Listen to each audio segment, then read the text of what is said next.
Patay ang isang driver ng pick-up matapos pagbabarili ng driver ng closed van na nakagitgitan niya sa isang kalsada sa Quezon City. Sumuko naman ang suspect na isang pulis. May unang balita, si James Agustin. Humambalang ang isang pick-up sa bahaging ito ng Tandasora Avenue sa Barangay Old Balara, Quezon City, bandang alas 6:30 kagabi.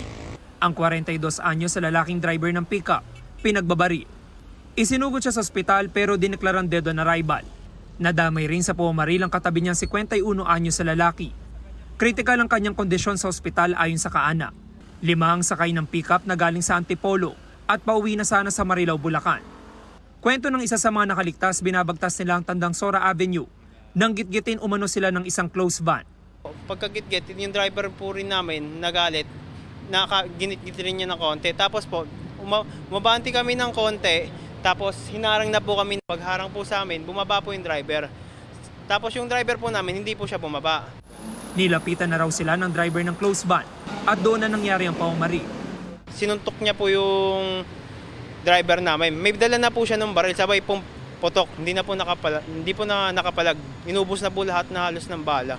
Matapos ang insidente, dumiretso ang driver ng closed van sa Batasan Police Station para sumuko. Ang 48 anyos sa lalaking suspect. Napag-alamang isang pulis na may ranggong Police Executive Master Sergeant o PEMS. Nakatalaga siya sa Batasan Police Station. Itinurn over ng suspect sa Criminal Investigation and Detection Unit o CIDU sa Camp Karingal.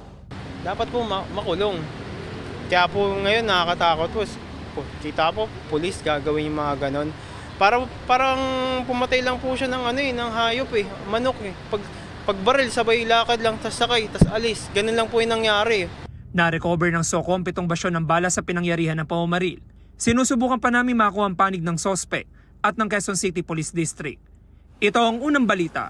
James Agustin para sa GMA Integrated News.